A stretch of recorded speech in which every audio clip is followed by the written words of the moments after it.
This video is brought to you by Mando. Go to shopmando.com for a special offer and stay tuned after the video for more information. Hello everybody, I'm Dan Murrell here with my review of The Running Man, which is the latest film from Edgar Wright. This is not a remake of the original film, but a second adaptation of Stephen King's book, which he wrote as Richard Bachman. And Edgar Wright shares a screenplay credit with Michael Bacall, who is his co-writer on Scott Pilgrim vs. the World. Michael Bacall actually has an interesting writing credit on the film. He's credited as a writer by himself and then again as a writer with Edgar Wright. So it says screenplay by Michael Bacall and Edgar Wright, which to me says that he may have had a little bit more influence on the final script.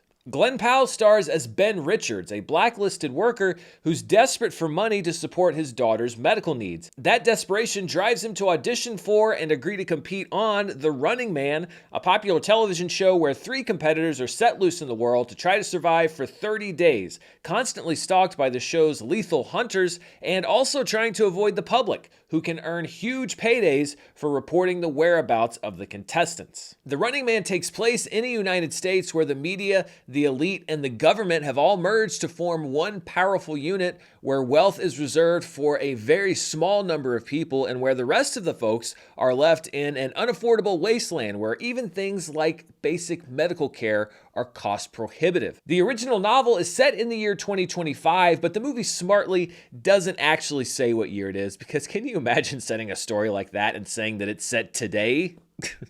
Science fiction.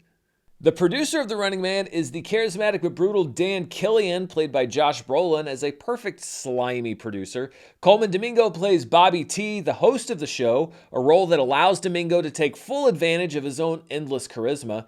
And Ben crosses paths with a string of accomplices, willing and unwilling, including William H. Macy as an arms dealer and confidant, Michael Cera as a radical rebel with a vendetta, and Emilia Jones as a motorist who's unexpectedly swept up in the games. Katie O'Brien and Martin Herlihy play Ben's fellow contestants, and Lee Pace also pops up in a major role that allows him to flex his villain muscles. Let's start with what The Running Man gets right, and for me, number 1 on that list is Glenn Powell. He is perfect for the lead role in this version of The Running Man in the same way that Arnold Schwarzenegger was perfect for the lead role in his version of this story. This Running Man is a little less bombastic, a little less over the top than the first film, but Powell straddles the line between relatable everyman and unstoppable psycho with nothing to lose very well. He can play both the relatable dad and the tough-as-nails action hero, and he is a huge part of why this movie works. I mean, this guy just has movie star charisma. I also like the world that's been crafted in this movie, and obviously a lot of credit for that has to go to Stephen King.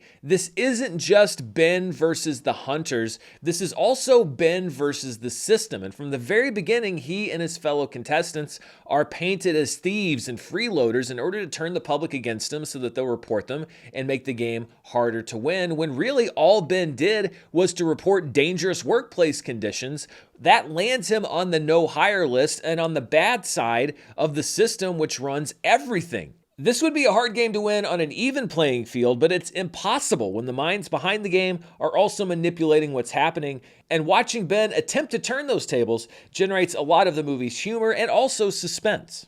The action in the movie is also almost uniformly well done.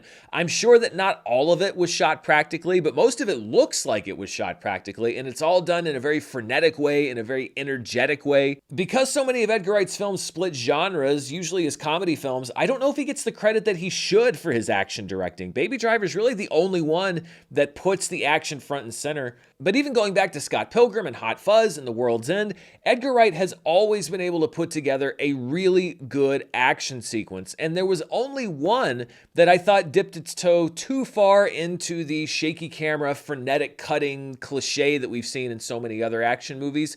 Most of it is really, really well executed.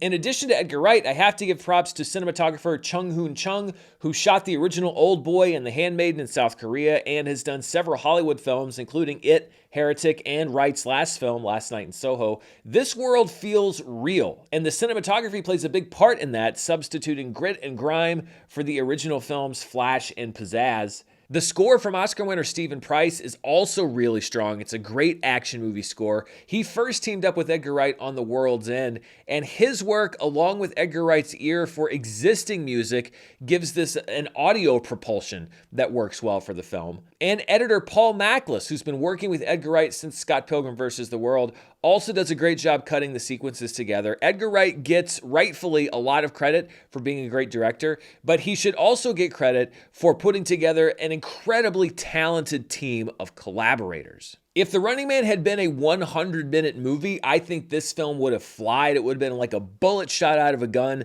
that doesn't stop until the end. A lean, mean, often funny, really exciting action movie, and it still is in many parts, but the movie also runs about 2 hours and 15 minutes. It incorporates, from what I remember, a lot of stuff from the Stephen King novel, which I'm sure will make a lot of Stephen King fans happy, but I think it's a good reminder that when you're adapting a book, bringing everything from the book into the movie isn't always the best choice for the movie, even if it'll make the book fans happy. The underlying mission of the movie, that Ben doesn't just need to survive, but also wants to find a way to take down the execs in charge, is established early and developed well through his interactions with the people he meets along the way, but it feels like he meets a few too many, which keeps the plot stuck in neutral for a while. The movie does feel a bit bloated. Luckily, even when the movie is in neutral, we get some exciting action scenes, but some trimming, I think, should have been done to the film. I also don't think that the screenplay is quite as sharp as a lot of Wright's other screenplays. I know he's teaming back up with Michael Bacall, and they did a good job on Scott Pilgrim vs. the World, but the dialogue in this movie does not pop in the same way that the dialogue in Scott Pilgrim did, and not all of the jokes land as hard as I wish that they had. Luckily, Glenn Powell does a lot of the heavy lifting, but it's easy to see the version of this film with a less talented director on board and with a less charismatic star that feels more like a bland action remake. That version of the movie is actually on screen, script-wise. It's just that it is elevated by the team that's making it. The length of the film and some of the writing turn what I think could have been an incredible action movie into one that's just pretty good. And that is far from the worst sin that a movie can commit. I also think this is going to be a crowd pleaser for the people that show up. It's easy to get stuck in that rut of saying, I wish it would have been that, but I also can't discount what is there. And what we do have here is a great movie star performance from Glenn Powell, some great action, and engaging story that could have been shorter, but is still pretty satisfying. So on my personal scale, I'm giving The Running Man a rating of it's good, despite the fact that it had the potential to be even more. If you are a fan of the original film, I think that you will also like this one, but I also think you're going to like it even if you've never seen it. That's what makes a good adaptation. You don't need to have seen the first one to enjoy this one. So those are my thoughts on The Running Man. Before we go, I want to thank the sponsor for this review, Mando. We're coming up on the holidays, and for a lot of people, that means a season full of cold temps and cold sweats. Whether it's meeting your significant other's parents for the first time or trying to avoid eye contact when your uncle brings up politics, you never know when you're going to go from cozy to sweaty. Luckily, Mando is here, the deodorant that stops odor before it starts, and you have 3 options to choose from. Invisible spray for easy, quick application,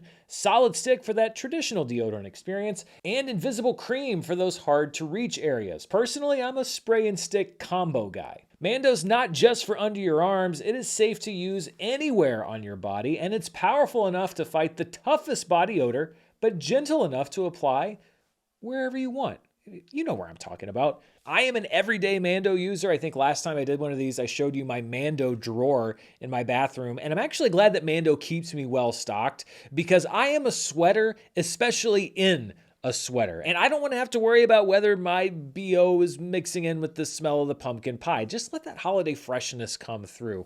With Mando, I could climb into the oven with the turkey and still come out smelling great, and also lightly basted. Mando's starter pack is perfect for new customers or those of you who are looking for some nice stocking stuffers. It comes with a solid stick deodorant, cream tube deodorant, 2 free products of your choice like a mini body wash and deodorant wipes, and free shipping.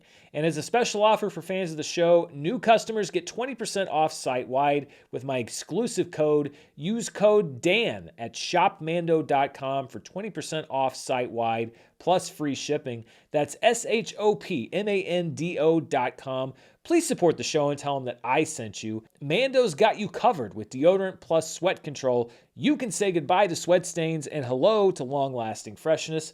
Don't let the meat sweats get you this holiday season. Your family and friends will thank you. Thanks to Mando for sponsoring this video, and thank you for watching. Be sure to stay tuned right here for the latest in movie news, reviews, box office, and more. Until next time, stay safe, and I'll see you then. Bye.